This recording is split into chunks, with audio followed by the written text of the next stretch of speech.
Hello, everyone, and welcome back to episode 210 of your favourite Formula One podcast. Knowing Wheel returns, and I can't remember what Matt says after this bit, but here we are to talk about the Abu Dhabi Grand Prix, the final race of a marathon season in 2024. And I'm joined by Matt, who, would you like to say hello? Hello. And me and Matt are as far away as we've ever been, probably, in human history, which is quite a nice feeling, actually. So Matt is joining us from down under. Yeah, I'm going to have to make sure I sort out my camera so it's upside down for this video, because that would be very original. Yeah. Also, for any of our YouTube viewers that are watching this and thinking, why on earth is he holding his microphone in his hand? Or why does his microphone quality sound quite bad? I remembered literally about 10 minutes before I was meant to leave that I needed this and completely forgot to bring the stand. So I'm just having to weirdly hold what feels like a tennis ball and talking into it. Plus, for the first time ever, we've got an audience on the show, which has never happened, I don't think. But I'm in a hotel room in Melbourne, and the girlfriend is literally laid in bed on her iPad next to me. So it feels very, very weird having an audience. But, you know, we move, knowing Wheel lives on, and that's the most important thing. If anyone else thing. wants to be an audience, then yeah, we should do a live show. Why not? We're going to do a live show like Matt and Tommy, are we? Exactly. That's the next step. Yes, let's get into the Grand Prix racing for the final time in 2024 in Abu Dhabi. And before we started, actually, a few calendar things got announced, didn't it? So Zandvoort is going after one more year. In 20, yep.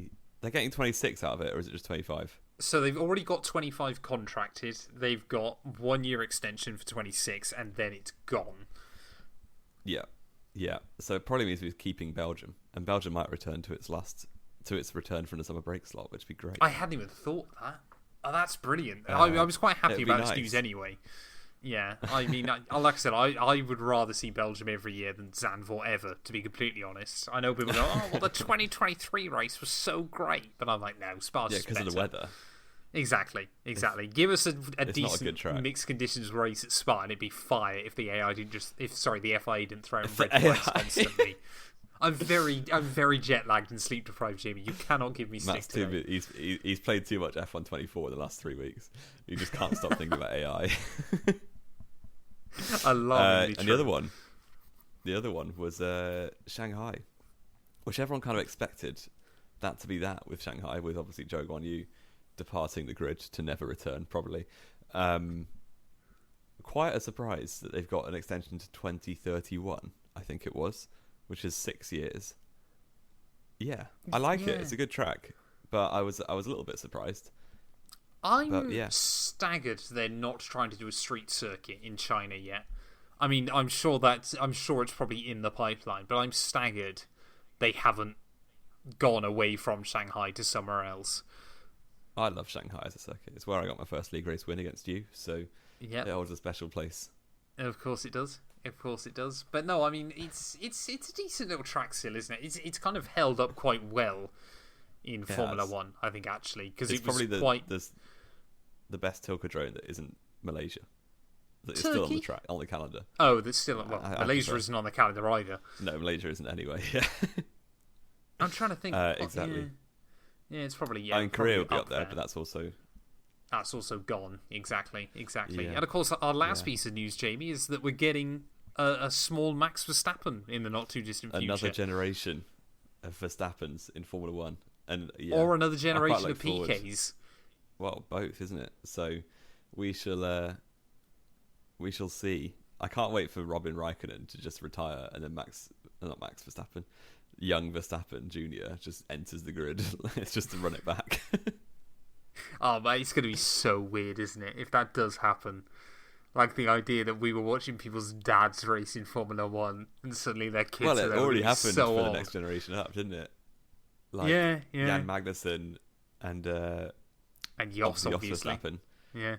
And Fernando Alonso were on the grid at the same time. Exactly, yeah. They're just still Alonso's kicking around. Is Alonso going to compete against 3 generations of Verstappens? Is that what's going to happen? We love it. We absolutely love it. Yeah, but congratulations to Max and Kelly. That's quite good news. Well, very good news. I was quite downplaying it. But yes, I'm sure they'll be very pleased.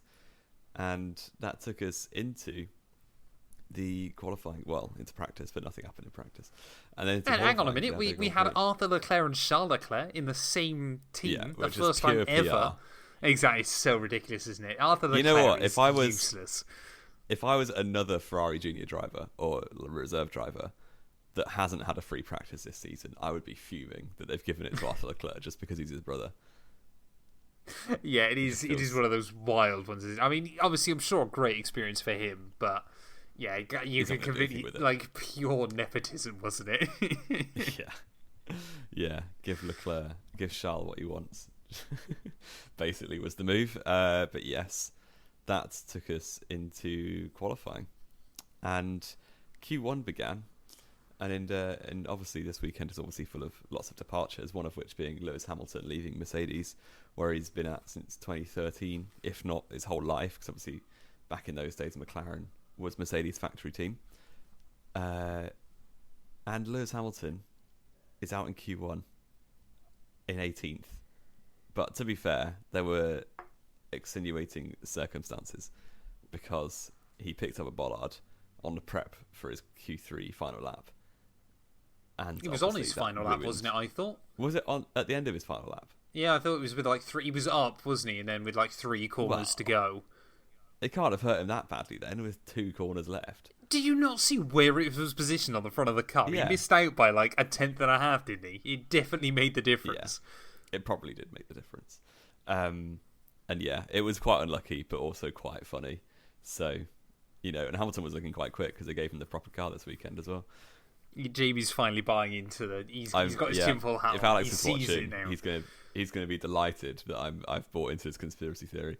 But it's definitely happened. Yes, but that left Lewis Hamilton 18th in qualifying. Not quite 18th on the grid because you did a few penalties, but yes, we also was joined by Jack Doohan on the back row, which was the most expected 20th place ever. With Colapinto next, Lewis Hamilton, Alex Albon, and Zhou Guanyu also joined in Q1. Exit. Yeah, Zhou Guanyu not able to get into Q2, which is a shame and not surprising. Not surprising at all, but he's had his climax in Qatar, so I wasn't expecting much. But Liam Lawson got completely blocked by George Russell, but because George Russell's in bed with the FIA, which also all kicked off. I don't know if you saw all that. You were in the UK. Oh, that was incredible. Yeah, no, that was Thursday. That was brilliant read. Yeah.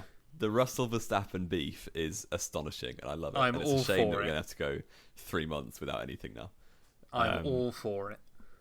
Russell saying very, it very as funny. it is. I love it. I mean, they both have points. Russell is a bit of a crier, but Max is also a bit of a bully. So Exactly. It goes. I think they've both got points, but the fact that it's all playing out in public with absolute handbags is hilarious. Oh yeah, completely. That's the best bit about it, is the fact that we all get to enjoy it nowadays. That's the great bit. Exactly. And Russell got away with blocking Lawson on a flying lap for no reason other than the FIA like George Russell.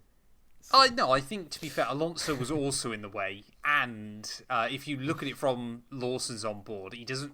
I mean, he lost probably 1/2 tenth at most. It didn't really change anything for him, did it? It was one of those ones where I could understand if it had been a penalty, but I also don't think it was ridiculous that he didn't either. What I will say, Lawson lost more at Abu Dhabi qualifying than Russell did in Qatar qualifying, since Russell wasn't even on a lap.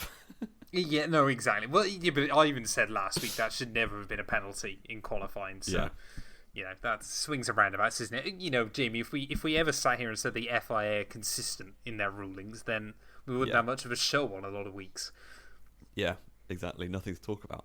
But there was Q2 to talk about because there was something quite surprising. Charles Leclerc went fastest on his last lap to make it safely through, and then was swiftly deleted because he extended turn 1 by about a millimetre. But Ferrari couldn't prove that he stayed on, whereas Perez and Norris both had similar incidents and could prove that they stayed on with the slow-mo frame-by-frame shot. Leclerc was just over the white line, like you're talking millimetres. And that was it. And he was out in 13th, which wasn't great for him at all. 14th, I believe, in the end, wasn't it? Yeah. Was it 14th? And a 10 place Yeah, I think it grid was penalty. 14th, but obviously he had a 10-place grid penalty, so it was kind of irrelevant anyway. Well, but yeah, obviously, starting 11th is very different from starting last. yeah, but obviously, yeah, Ferrari, I mean, you know, as soon as we found this out on Friday, I don't know about you, but I was there going, yeah, they're not winning this, are they? In the Constructors' Battle that they were trying to hype up. You're like, yeah, that's kind of... If it had been a McLaren that had that penalty, you think, oh, maybe the dream's still on. But yeah, obviously, it was also the fact that it looked like they told Leclerc when he was getting out of his car in FP2, wasn't it? Whereas his shocked face was something iconic. That, yeah, it looked like he'd just been told as he was ending FP2 that he got a 10-place penalty. But yeah, he was out, and with a 10-place penalty, that left him P19 on the grid. Joined by Magnussen was out. Stroll, obviously, natural Q2 exit for him. Yep. And a natural Q2 exit for both V-Carbs who've qualified on row 6 for about the last 5 races, it feels like. It feels like, yeah, those two just constantly lock out row 6 at the moment. Every time we do notes for this, I feel like I'm writing Lawson and Tsunoda out at the top of the Q2 times. Yeah. Valtteri Bottas got through in his last race for now in Formula 1. Last race for Sauber, definitely. Through to Q3, which is ridiculous. They haven't got through to Q3 since China. No, they didn't even do that in Qatar, did they? Yeah, I forgot about that. He did a really good job, didn't he, Valtteri? He did on Saturday. The less said about Sunday, the better. But yeah. Yeah, I suppose, yeah, Sunday was not a highlight for him. But, I mean, yeah, moving into Q3, though, Jamie, it kind of looked again like it was going to be a toss-up between Verstappen, the McLarens, obviously Carlos Sainz in that one lone Ferrari anymore, and obviously with recent form as well, you could never count out George Russell. One that I don't think we were expecting, though, was Nico Hülkenberg in that fight, which was mad. Oh, I was so excited for about 10 seconds when Hülkenberg just popped up on pole position. It would have been astonishing if somebody had caused the red flag right at that moment. But it would have been even worse to have it taken away by a rubbish penalty, which didn't make any sense. But because, yeah, Hülkenberg did go onto pole, he was sadly beaten by 3 people. But not the world champion, so we'll take that.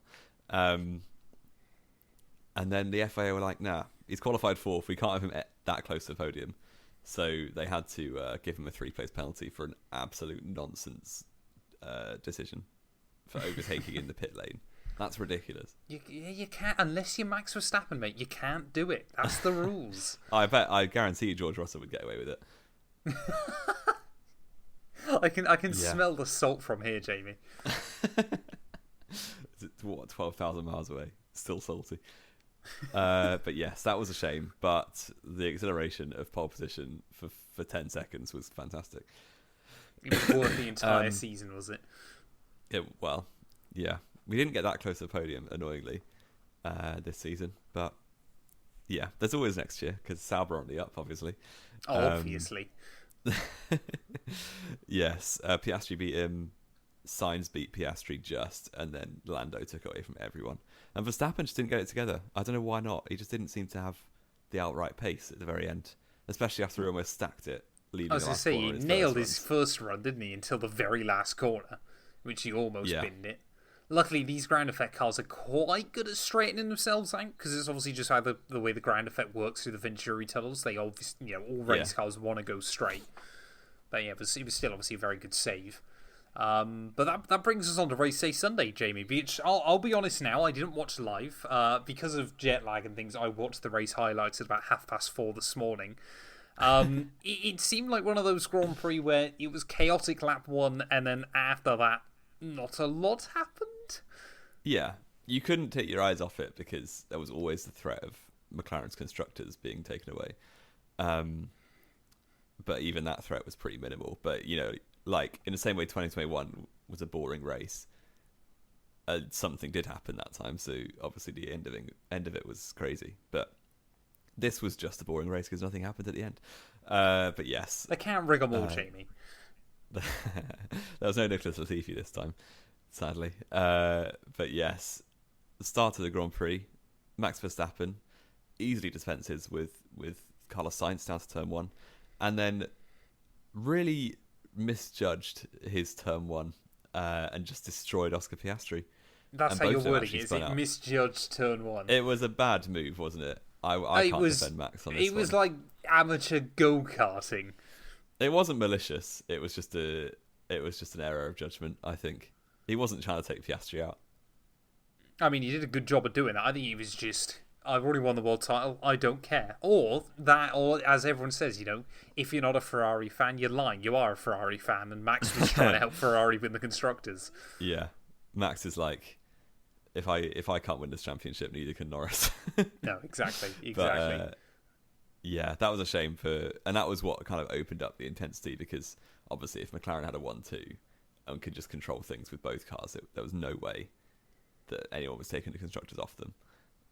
But Piastri was really unlucky. He gave a very cold team radio for move of a world champion, which was quite good. Seemed fitting, I think, for the occasion. Yes, Piastri dropped to the back. Max dropped to about 12th, I think. And that gave Norris a healthy lead, because Sainz was in second, and Norris obviously wasn't held by that incident at all, so had like 2.5 seconds instantly. But the rest of that one carried on being mental. Sorry, little yawn and a bad nose, as always. Boring, yeah. Yes, because down to turn 7, yes, the numbers have changed, haven't they? Is Since it they 5 or is it 6? Turn 5 is the hairpin. It must be 6. Yeah. Yeah. There was absolute carnage going on in the midfield, because you had Kevin Magnussen just going for it ridiculously hard. Was like, I'm starting 15th. I need to get points. I'm just going to go full send into this corner, and he overtook 5 cars down that back straight by just absolutely dive bombing it down the inside of turn 6. And yeah, that got him up to, I think, 8th. He started 15th, up 7 places. And Charles Leclerc, at the same time, just went down the outside and got himself up 11 places on lap 1, from 19th up to 8th in half a lap. Charles just did the quintessential, I'll go where other cars aren't. And he was a bit like Raikkonen in Portimao 2021.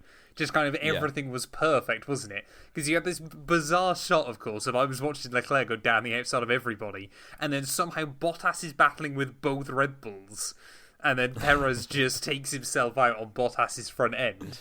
And it makes me laugh that, of course, whenever a driver in what looks like their last race, like everyone's really upset for them, no one seemed to care Nobody that cared. Perez was out on lap 1. No one cared at all. His first winless campaign for Red Bull, Jamie. Oh, it is, isn't it?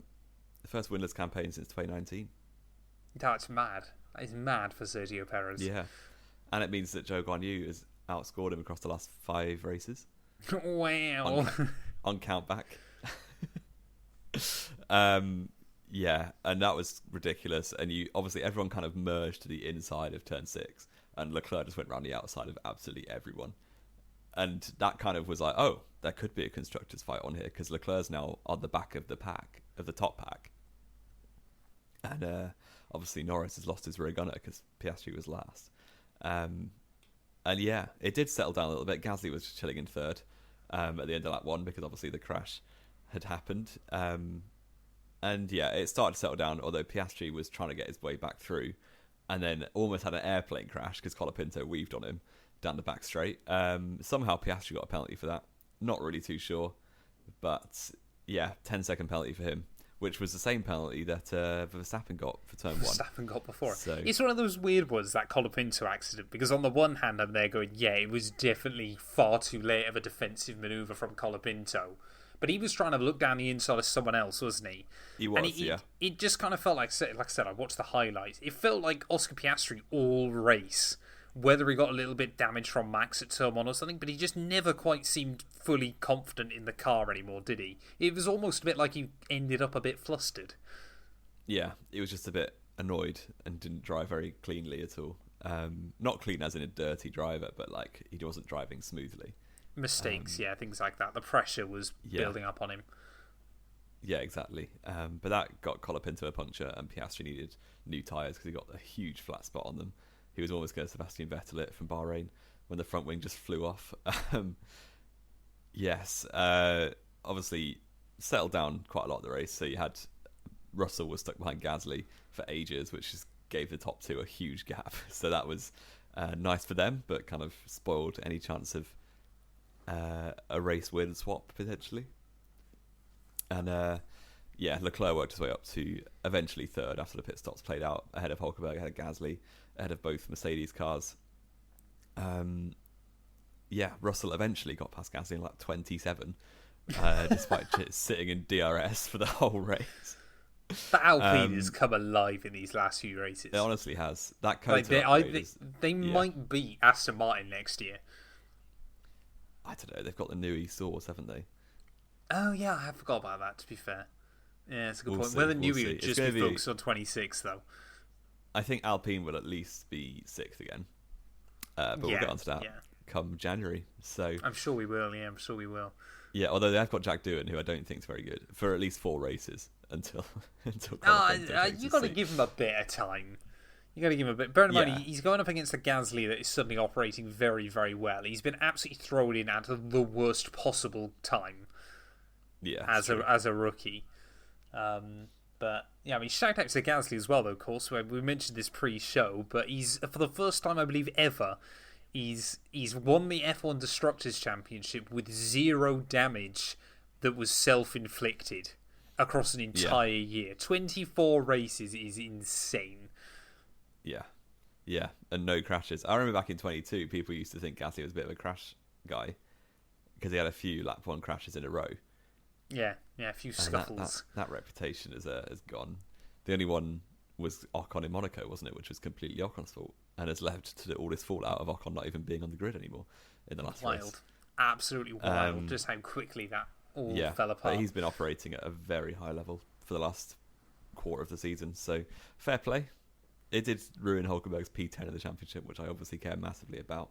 But yes, fair play. He did very well this race, as did Hulkenberg. The two class of the midfield. Everyone was bigging up Tsunoda at the start of the year. Hulkenberg's been consistently there. It's now very much Hulkenberg and Gasly. I say now, the season's done. It doesn't matter anymore. I was going to say Alonso surely class of the midfield this year, comfortably ahead of the rest of the midfield runners. Great, with a car that was definitely not midfield in the start. Oh man. Yeah, the race did settle when I say settle, the race got boring. Norris just chilling in first. The Ferraris were second and third. You had Hamilton and Max going very long because they might as well. Hamilton started on hards. Max just was obviously a little bit out of position with that first lap spin. Still on mediums. He just took the mediums like 40 odd laps or something.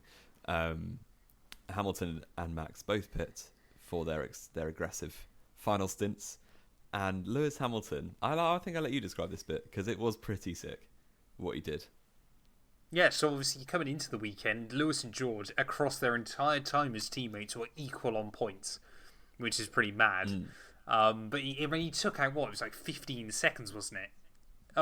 George in the last few laps. 14 seconds in the 14 laps, yeah. And he said to, obviously, Bono came over the radio, obviously saying, right, it's hammer time. And obviously Lewis was there going, that's the last time I'm going to hear that. Which is so wild to think about, isn't it? Because it's just become synonymous in recent years. But yeah, last lap, obviously heading down into the hairpin at the end of the lap, got to the outside of George. I mean, to be fair to George, obviously he gave him racing room, everything like that, final race, Mercedes came in with nothing to fight for. He could have squeezed him out. But yeah, Lewis obviously got that position with a really, really good move. Pretty much as Lando was winning the race, wasn't it? Because you had like the extra little camera of Hamilton in the corner, and as Lando was winning it and McLaren were winning the constructors, everyone was more interested in Lewis making this last Mercedes overtake, which is pretty funny. Yeah, it was pretty cool. Around the outside of that corner where he tried to get past Verstappen in 21 and couldn't, but managed it this time. Really, really nice send-off, to be fair. P4.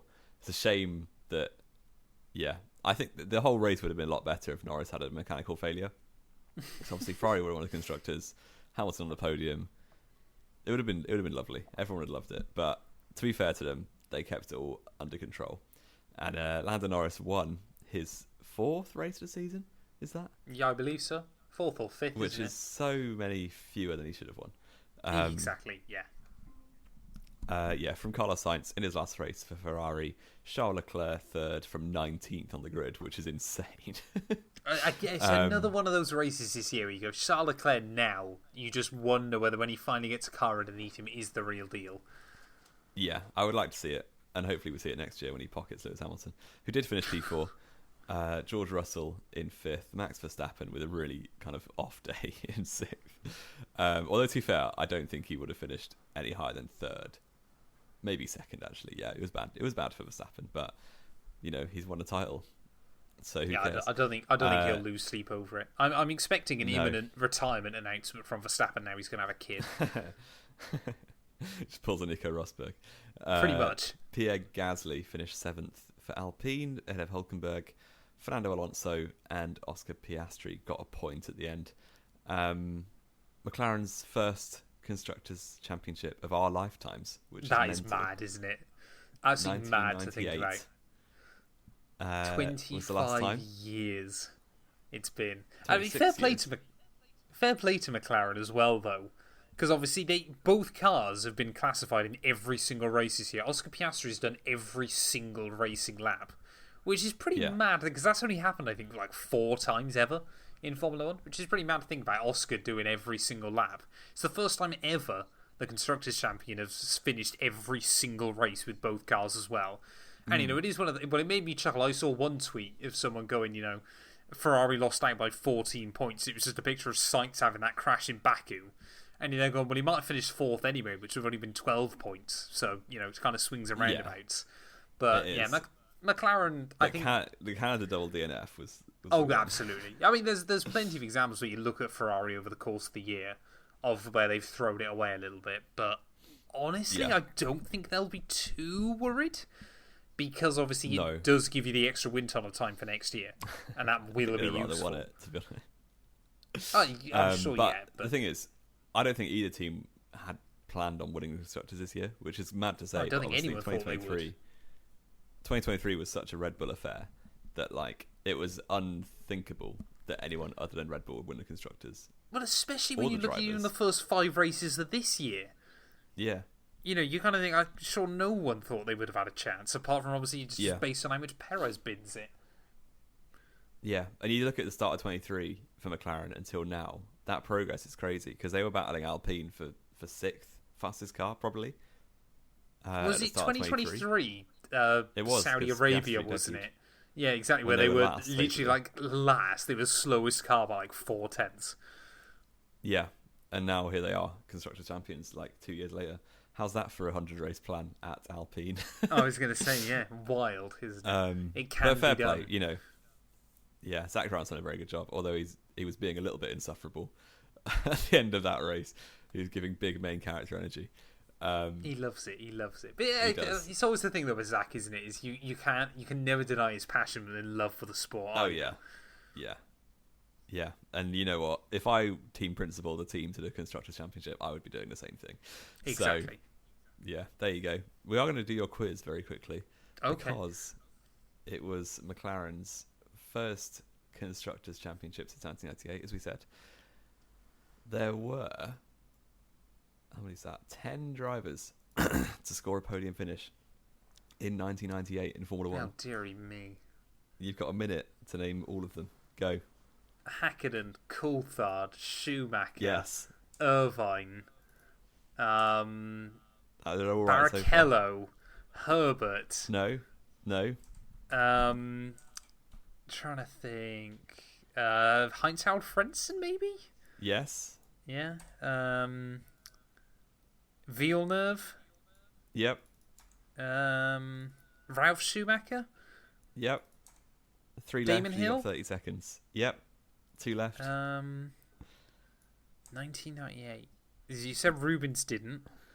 No, Barrichello didn't yet. No. 20 seconds. Trying to think who else was on. You'll have absolutely heard of both of these, by the way. Oh, I know I will. I've done a 1998 F1 career mode, Jamie. Of course I will have. 10 seconds. Oh man, it's just blanking on me now. Can you give me the 3, team? 2, 1. Okay. Give me the teams. So one drove for Benetton. One drove for was it Gerhard Berger? No. No. Jean One Lacey? drove for... Well, he drove us out. That's the other one. Lacey, the other one. Yeah. It was the Benetton one. Who was the Benetton one? I'm a little bit sad that you haven't got this one, personally. But is it Giancarlo Fisichella? Yes, it is. Yeah, fair enough. Fair enough. Yes, so you did all right. 8 out of 10. I'll take that. Which is good for a man on jet lag. Thank you. Yeah, I want to go to sleep straight after this, but I know I can't yet, which is quite sad. Fair enough. Yes. What is there more to do? Race rating? I mean, I didn't really watch it, but I'm gonna say a 6. Maybe is that too high? It was alright. Yeah, about maybe I'll give it 5.5. It wasn't. Okay, fantastic. We'll go 5.5 each. Okay, I'm just scoring for you. Yeah, basically the other one, this week. Driver of the day, Charles Leclerc. Actually, do I say Lewis for his last race at Merck? You can be biased if you want. No, I'm gonna say Charles Leclerc for me. I will also say I can't speak this morning. Say Charles Leclerc because I think he deserves 19th to 3rd. That doesn't happen very often. Who has the most driver of the days this year? Because we keep hold of these stats that we do, don't we? We do. Out of all, who's had the most this year? For our season review next week. Okay, we'll do that. We'll then. We'll go through all the data. Fair enough. Yes, the other thing, predictions. I've got a good feeling about this. Because the gap was 5 points in Matt's favour before the Abu Dhabi Grand Prix. 8 points available for the final race of the year. I let you go first. You did? Because you wanted to be different. Because I wanted to definitely go different. You put Lando Norris in pole position, which meant 2 points. Regardless what I did from that point onwards, I could not get it back. It was like Max winning a season in a sprint race, wasn't it? Yeah, it was not the best work for me. But yeah, you put Norris first, Verstappen second, and Charles Leclerc third. So you actually did very well. 6 out of 8 points. I'm taking. I'm absolutely having that. I put Verstappen first. 0. Verstappen on pole as well, should have said 0. Still 0. Piastri second. 0. Which could have happened if Verstappen wasn't mental. And Carlos Sainz third. So 1 point. Let's get 1 point. So 6-1. I've gone down in a blaze of glory. I was going to say, have we done it the other way round? You would have caught up the entire out. Yeah, but a 10-point lead. In the end, I finished on 75. You finished on 85. So that's actually a trouncing. I've been absolutely dinged at the end. And now which means someone's going to have to make me a Lance Stroll profile picture. Yep, I'm going to have to try and figure that out. I'm going to have to try and figure that out at some point in the very near future. I'm looking forward to that. Yes. You're going to have to rep that all of next year. And the fact that no just one for the uses winter break, Twitter I think. No, it doesn't. Jamie, let's be fair. No one uses Twitter anymore. It doesn't matter. It's true. It really doesn't matter. I tweet like 4 times a year. So yeah, and you still think any of them are funny, which is the most worrying bit. Most of them are just Hulkenberg propaganda at this point. I don't even attempt to be funny. Yeah, fair enough. Yeah. Have we got anything else to add? I think that's everything. I think we've smashed it. We've smashed that this week. You'll never guess we're a bit tight for time. We do apologise. These next few episodes are going to be a little bit all over the place. In 1 minute. So luckily you're working from home, which is good. Yes, that's true. But like we said, we apologise that all of these are a little bit all over the show at the moment. Thank you all, though, as always, so much for listening. If you have enjoyed, please do make sure you leave a like, get yourself subscribed. We want to do more with this next year in 2024, and of course, reading all your comments as well throughout the year has been really good fun. We're going to try and do like a are we doing the season reaction to our predictions, Jamie? Back thing. Yeah, and then we'll do a Christmas quiz, which is always good fun. So yeah, those will be coming out in the next couple of weeks. But thank you all as always so much for listening. And Jamie and I will be back very soon with more Knowing Wheel.